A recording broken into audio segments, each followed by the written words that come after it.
குடமுழுக்கு விழா நடைபெற்றது.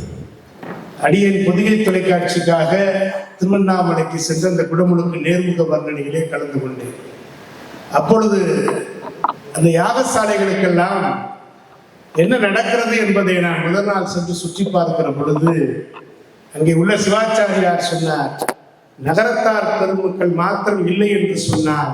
இது போன்ற குடமுழுக்கு விழாக்கள் நடைபெறாமல் பல சிவாலயங்கள் மூடப்பட்டிருக்கும். அவர்கள் தான் சிவாலயங்களுக்கு மொத்தமாக செய்கிறார்கள். 1 கோடி ரூபாய் யாகசாலை பொருள்களுக்கு கொடுத்து திருவண்ணாமலையிலே மிகச்சிறப்பான அந்த குடமுழுக்கு விழாவை கண்டவர்கள் நகரத்தார் பெருமக்கள். நல்லா கைதட்டலாம். அருமையான பதிவு செஞ்சு எல்லா சமூகத்திலும் வசதி படைத்தவர்கள் உண்டு. ஆனால் ஆலயங்களிலே கற்கோவிலாக மாற்றுகிற ஆற்றல் சோழ நாட்டில் கல்லு கிடைக்காது. எங்கேயோ இருந்து கற்களை எல்லாம் கொண்டு வந்து அந்த சிவப்பணியை செய்த பெருமக்கள் நகரத்தார் பெருமக்கள் என்று சொல்வார். அது மாத்திரமா அழகா வள்ளுவர் சொல்றான், நிலத்தில் கிடந்தமை கால் காட்டும் காட்டும் குளத்தில் பிறந்தார் வாய்ச்சொல் என்று சொல்லுகிறார். இந்த குளம் எப்படிப்பட்ட குளம் என்று சொன்னார், தமிழையும் பக்தியையும் வளர்த்திருக்கிற ஒரு அற்புதமான சமூகம். தமிழோடு இசை பாடல் மறந்தறியே என்று சொன்னார். இன்னைக்கு தமிழிசை சங்கத்தில் 1995 தேவார எல்லாருக்கும் சொல்லிக் கொடுக்குறாங்க. திருமுறை செல்வம் பட்டம் கொடுக்குறாங்க. கிட்டத்தட்ட அதில் படித்தவங்க தான் ஷீலாதேவினா நிறைய பேர் இங்கே வந்திருக்கிறாங்க. தேவார திருமுறை செல்வம் பட்டங்களை எல்லாம் பெற்றவங்க. எவ்வளோ பெரிய அறப்பணி இங்கே நடக்குது. வீணை நடக்குது, வயலின் நடக்குது, மிருதங்கம் நடக்குது. இசையை அப்படியே இந்த மக்களுக்கு கொண்டு தர வேண்டும் என்கிற அடிப்படையிலே தான் இந்த அரங்கமே எழுப்பப்பட்டு இங்கே தமிழிசையை அற்புதமாக வளர்த்து கொண்டிருக்கிறார்கள். தமிழிசை ஆதி தமிழனின் ஜீவ நாடி என்பதை உணர்ந்தவர்கள் இந்த அற்புதமான தமிழிசை சங்கத்தில் சார்ந்திருக்கிறார்கள். அதான் ஐயா அப்படி அழகா எடுத்து விட்டார். அப்படி ஒரு பணி, கல்வி பணி இன்னைக்கு நினைச்சு பார்க்கிறோம். நம்ம ஒரு பாட்டு புறநானூறு எழுதுனது எங்க இருக்கிற நம்மெல்லாம் கணியன் பூங்குன்றம்ன்ற ஊரு நினைச்சுக்கிட்டு இருக்கிறோம். நாங்களும் தமிழ் மொழி வரலாறுக்காக மலேசிய தொலைக்காட்சிக்கு ஆவணப்படம் இயக்குவதற்காக கேமராவை தூக்கிட்டு ஒவ்வொரு ஊரா போறோம். எங்கேயுமே பூங்குன்றம்ன்ற ஊரு கிடையாது. பிறகுதான் தெரிஞ்சது பண்டிதமணி மு கதிரேச செட்டியார் பிறந்த மகிபாலன் பட்டி தான் அந்த ஊர். அந்த ஊரிலே தான் யாதும் ஊரே யாவரும் கேளு தீதும் நன்றும் பிறர் தரவாரா என எழுதிய கவிஞன் அங்கே தான் இருந்திருக்கிறான். அதைத்தான் ரொம்ப அழகா சொன்னாரு, தீதும் நன்றும் பிறர் தரவாரா. அதை பார்த்துதான் நியூட்டன் 3வது விதியவே கண்டுபிடிச்சான். For every action equal and opposite reaction 3வது விதியை கண்டுபிடிச்சான். தமிழ் மறை சொல்லுகிறது, தீதும் நன்றும் பிறர் தரவாரா. முடிக்கும் போது சொன்னார் பாருங்க, பெரியோரை வியத்தலும் இளமே சிறியோரை இகழ்ந்தால் அதனினும் இளமே. ஐயோ அவர் அவ்வளவு பெரிய ஆளு, வியந்து போகாத, அவன் ரொம்ப சின்ன ஆளு, அதை பார்த்து நீ இலக்காரமா நினைச்சிடாத. உருவு கண்டு எல்லாமே வேண்டும் உருள் பெறும் தேருக்கு அச்சாணி என்னார் உடைத்துன்னு வேண்டும் சொல்றாங்க. ரொம்ப அழகா சொல்லியிருக்கிறார் ஐயா. படிப்பு வெள்ளத்தால் அடியாது, வெண்டலால் வேகாது, கொள்ளத்தான் குறையாது. எதுவுமே படிப்புக்கு இடையே என்னங்க இருக்கு? ஒருமைக்கண் தான் கற்ற கல்வி ஒருவருக்கு எழுமையும் ஏமாப்புடைத்துன்னா 7 பிறவைக்கு எதிராக கூட வரும்னா அதுதான் வரும். திருமந்திரம் சொல்லுது அழகா. எது நம்ம கூட வருமா? கொண்ட விரதமும் ஞானமும் தான் வரும். நம்ம வாழ்நாள கடைபிடிக்கிற விரதங்கள் வரும். அது போக இந்த கல்வி வரும், அனுபவம் வராது. பிள்ளைகளை பள்ளிக்கூடத்துக்கு அனுப்பும்போது அம்மா சொல்லி கொடுக்குறாங்க பாருங்க, 4 பிஸ்கட் வைப்பாங்க ஸ்நாக்ஸ் பாக்ஸில் வச்சுட்டு. அம்மா சொல்ற வார்த்தை, யாருக்காவது கொடுத்தேன்னு தெரிஞ்சிச்சு தூக்கி போட்டேன்னு மிதிச்சிருவேன். அவன் போய் டப்பாவை திறப்பான். பக்கத்துல இருக்க ஃப்ரெண்டு, டே ஒரு பிஸ்கட் கொடுறா, அம்மா சொல்லியிருக்காங்க. கொடுத்து சாப்பிடுன்னு சொன்னது தமிழ் மறை. பகுத்துண்டு பல்லுயிர் வம்புதல். எல்லாருக்கும் குடுன்னு சொன்னது திருக்குறளுங்க. இவன் பாருங்க சொல்லி அனுப்புறான், நீ ஒருத்தரும் சாப்பிடணும், அப்பதான் சத்து வரும். எல்லாருக்கும் குடு. கொடுப்பதுல தாங்க இன்பமே இருக்கு. அதனாலதான் அதை குடும்பம்னு வச்சோம். குடு இன்பம். கணவன் மனைவிக்கும், மனைவி கணவனுக்கும், பிள்ளைகளுக்கும் அன்பை கொடுக்க கொடுக்கதான் இன்பம் பெறும். அது மாதிரியே எங்க ஆதிகுரு தங்கவேல் சாமிகளுடைய முழு அனுகிரகத்தை பெற்றிருக்கக்கூடிய எங்கள் வாசியோக சித்தர் இவர் வாசி யோகம் ஒரு யோகத்தை கற்றுக் கொடுக்குறாரு. அதுக்கு காசெல்லாம் வாங்க மாட்டாரு. அது வாழும் கலை, எப்போதும் வாழ்ந்து கொண்டிருக்கிற கலை, காற்றை உணவாக உட்கொண்டு வாழுகிற கலை. அது எப்படின்னு அவர் தான் சொல்லுவாரு. அப்படி கலையை வைத்துக் கொண்டு சிறப்பாக வளம் வருகிற வாசி யோக சித்தர் இதோ வருகிறார். மூத்தோர்களின் அனுபவமே என்று சொல்வதற்காக கரவொடி தான் பக்கல நல்லா கரவொடி கொடுக்கிறார். அற்புதம் அற்புதம் அற்புதம். அங்கம் பழுதுபட அறிவாளால் நெய்பூசி பங்கம் படவிரண்டு கால்வரப்பி சங்கதனை கீர் கீர் என்று அறுக்கும் கீரனோ என் கவியை ஆய்ந்து சொல்லத்தக்கவன் என்று இறையனார் கேட்டதற்கு, சங்கருப்பது எங்கள் உள்ளம், சங்கரனாருக்கு ஏது குலம், சங்கை அறிந்துண்டு வாழ்வோம் மரணே நும்போல் இறந்துண்டு வாழ்வதில்லை என்று மறுமொழி சொன்ன நக்கீரன் மறுமொழி கொடுத்த தமிழ் சங்கம் அது. இது தமிழ் இசை சங்கம். இசை தமிழ் செய்த அதுவும் சாதனை. அடுத்த வார்த்தை நான் சொல்ல மாட்டேன். ஏன்னா செந்தூரன் பேசின பிறகு நான் பேசுறது எனக்கு சோதனை தான். அதான் நீ இருக்கையிலே எனக்கு பெரும் சோதனை. இந்த கட்டடத்துக்கு எனக்கும் கிட்டத்தட்ட 1977 நினைக்கிறேன். அப்ப நான் எலக்ட்ரானிக்ஸ் படிச்சுட்டு இருக்கேன். இந்த பக்கம் தான் சைக்கிளில் போவோம். நெருங்கிய அனுபவம். அவர் ஐயா சொன்னார், அனுபவம் அதெல்லாம் ஒன்றும் இல்லைன்னாரு. நீர்க்குமிழி மாதிரி அதெல்லாம் ஒன்றும் இல்லைன்னாரு. அப்படி ஒரு 60 வருட அனுபவம் தான் உட்காந்து பேசிட்டு போயிருக்கு. இங்க வந்து நின்று பேசிட்டு போயிருக்கு. அனுபவத்தை தான் கொடுத்து போயிருக்கு. அதுக்கு ஒரு சாட்சி வரும். அவங்க ஐயா ஒருத்தர் துணைக்கு இழுக்குது, கணபதினு ஒருத்தர் இழுக்குது. கணபதி தாளை பற்றுகிற ஒவ்வொருத்தரும் அனுபவம் தான். நடுவர் அவர்களே, உங்களுக்கு முதல்ல வணக்கம். ஏன்னா நிறைய அவங்க சொல்லிட்டாங்க. ஏட்டு சுரக்கா கறிக்கு உதவாது. ஆமா, படிச்சவன் பாட்டை கடிக்கான், எழுதவன் ஏட்ட கடிக்கான். வச்சுங்களா, இதெல்லாம் அப்ப எல்லாம் அப்படி சொல்லி வச்சிருக்காங்க. ஏன்னா சொல்லிக்கிட்டே இருப்பான். இப்போ ஒரு பாட்டு சொன்னார் பாருங்க, என்னமோ கணியன் பூங்குன்ற, எத்தனை பேருக்கு புரிஞ்சு. அதுல பாத்தீங்கன்னா யாதவ ஊரே யாவரும் கேள்வி, அது தெரியும் எல்லாருக்கும். தீது நன்று பிறகு வரும், அது வரைக்கும் வரும். ஆமா. அப்புறம் கேட்டா நல்ல தமிழாசிரியர்களுக்கே தெரியாது. நோதலும் தனிதலும் நீங்க கொஞ்சம் நல்லா படிச்சுட்டீங்க, அது அனுபவத்துக்கு கொண்டு விட்டீங்க.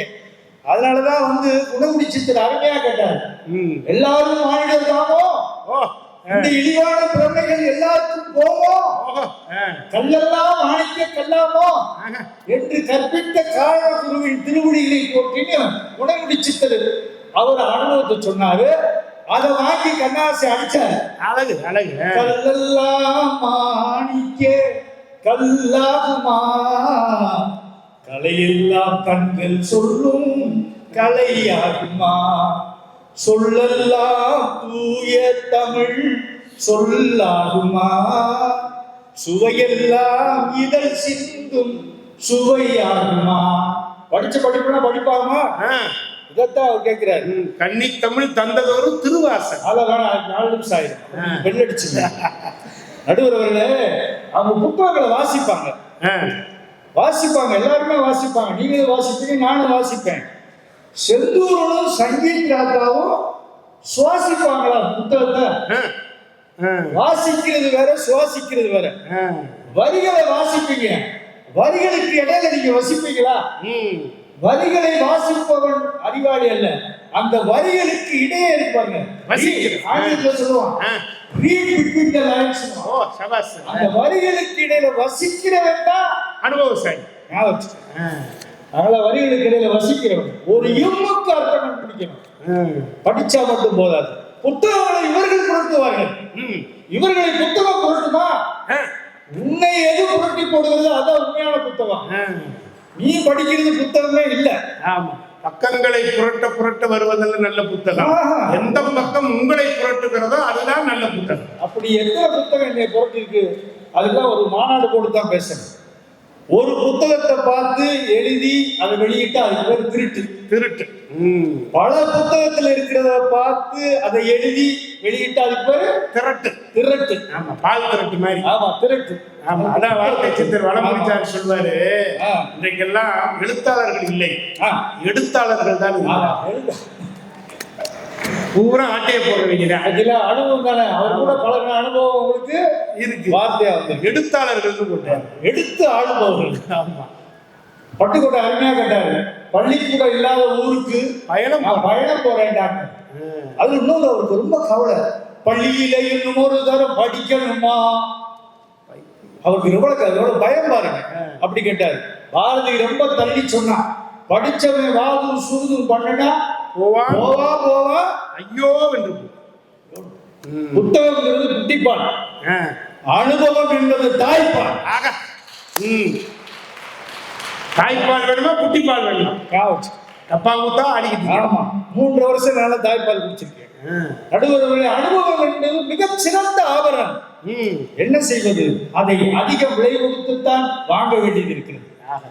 ஒரு உளவியல் அறிஞர் சொன்னா, ஒரு 10 வயது சிறுமிக்கு அவளது கிழவனான தாத்தாவின் தோழமை அனுபவமும், ஒரு 10 வயது சிறுவனுக்கு அவனது கிழவியான அப்பத்தாவின் தோழமை அனுபவம் கிடைத்தால்தான் அந்த குழந்தை சவால்களை எதிர்கொள்ளும். இந்த மேடையில் உள்ள அனைவரையுமே கேட்கிறேன், நடுவர் அவர்களே, உங்களது புத்தக அறிவு இந்த மேடையில் அமர விடவில்லை. உங்களது அனுபவமே பேச்சுக்களை என்னும் சவாலை எதிர்கொள்ள வைத்தது. ஆமா, அதாவது சொல்லுவாங்க, ஒரு பூவண்ணன் ஒரு எழுத்தாளர் இருந்தார், அருமையான சொல். நான் கடுமையான உழைப்பாளி இல்லை, நான் கடுமையான உழைப்பாளி அல்ல, ஆனால் தொடர்ச்சியான உழைப்பாளி தான். நீங்க தொடர்ச்சியான உழைப்பாளி. அந்த அனுபவம் தான் இன்னைக்கு தமிழிசை சங்கத்துல உட்கார வச்சிருக்கு. புத்தகம் உங்களை படிக்க வைக்கும், அனுபவமே அதை பிடிக்க வைக்கும், பிடித்து வைக்கும். கை தட்டுங்க. டிபார்ட்மெண்ட்னா நீங்க கை தட்டணும், இல்லைன்னா அவர் வந்து தட்டிடுவாங்க. தேவாரம், திருக்குறள், திருவாசகம், ஆத்திச்சூடி, மூதுரை, நன்னறி, சித்தர் பாடல் எல்லாமே மூத்தோர் அனுபவம் தான். 20 படிச்சிருப்பீங்க. இப்பதான் உங்களுக்கு அதோட ருசியே தெரியும். புத்தகம் சவால்னா என்னன்னு தெரியும், அவ்வளவுதான். ஆனா மூத்தோர் அனுபவம் இருக்கே, சவால்களை எப்படி சம்ஹாரம் செய்வது, அதை எப்படி அழிப்பது என்பதை செய்ய சொல்லும். அதனாலதான் அனுபவத்தை சொன்னா, எறும்பு தோலை ஊறித்து பார்க்க யானை வந்ததடா, நான் இதயத்தோலை ஊறித்து பார்க்க ஞானம் வந்ததடா, பிறகு முன்னே இருந்த உள்ளம் இன்று வந்ததடா, பிறகு முன்னே இருந்த உள்ளம் இன்று வந்ததடா, இறந்த பின்னே வரும் அமைதி வந்து விட்டதடா, சட்டி சுட்டதடா. அந்த இன்டர்லோட நீங்க போட்டுக்கங்க. செட்டிநாட்டு கவிஞன் கண்ணதாசன், அந்த கண்ணதாசனையும் எனக்கு பிடிக்கும், இந்த கண்ணதாசனையும் பிடிக்கும். அதான் பக்கத்துல உட்காந்து. ஆமா, நல்ல குழந்தைன்னு சொல்றேன் பாருங்க. ஏன்னா என்னுடைய அனுபவம் எப்படி எல்லாம் வாழக்கூடாதோ, செட்டிநாட்டு கவிஞன் சொன்னான், எப்படி எல்லாம் வாழக்கூடாதோ அப்படி எல்லாம் நான் வாழ்ந்திருக்கிறேன். எனவே இப்படித்தான் வாழ வேண்டும் என்று சொல்லக்கூடிய யோகியதை, தகுதி எனக்கு மட்டும்தான் இருக்கிறது என்று சொன்னவன் இன்னும் சொன்ன அழகா சொன்னாங்க. நான் கண்ணாசனம் தீக்கிட்டேன். தன்னம் தனியே பிறந்தவன் நெஞ்சில் சஞ்சலம் இல்லையடா, இன்னொரு உயிரை தன்னுடன் சேர்த்தால் என்றும் கொள்ளையடா. ரொம்ப அனுபவமோ. இத்தனை சிறிய மனிதனின் தலைவி எத்தனை சுமைகளடா, 20 தொடங்கி 70 வரைக்கும் என்றும் மயக்கமடா. நீ படி, எனக்கு 10 நிமிஷம் தானே இருக்கு. பட்டா இருந்தா தான் வண்டி ஓடும். பட்டா கழண்டுச்சுன்னு வச்சுக்கங்க, வண்டி ஓடாது. பட்டா கழண்டுச்சுன்னா வண்டி ஓடாது. பட்டா இருந்தாதான் உங்க வீடு உங்களுக்கு, அது பட்டால தெரியும். ஆமா, பட்டா வாங்குறவங்க படாத பாடு பட்டா தான் தெரியும் ஆச்சுங்களா. அப்போ அதனால பட்டா தெரியும், பட்டால தெரியும். அடிபட்டு, உதப்பட்டு, நொல்லுப்பட்டு, மிதிப்பட்டு, லோடுபட்டு, கஷ்டப்பட்டு, குத்துப்பட்டு, துன்பப்பட்டு போட்டு அப்படி வந்தாதான் அபிஷேகம், பட்டாபிஷேகம். மீனாட்சியில சும்மா பட்டாபிஷேகம். ஆத்தாளுக்கு எவ்வளவு சிரமத்தை கொடுத்தாங்க. புத்தகத்துல உங்களுக்கு தெரியும் சவால்னா, ஆனா சவால் என்னன்னு தெரிஞ்சு வாழ்றதுதான் மூத்தோர் அனுபவம். ஒரு கதை, மருத்துவம் மிகப்பெரிய சவாலா இருக்கு.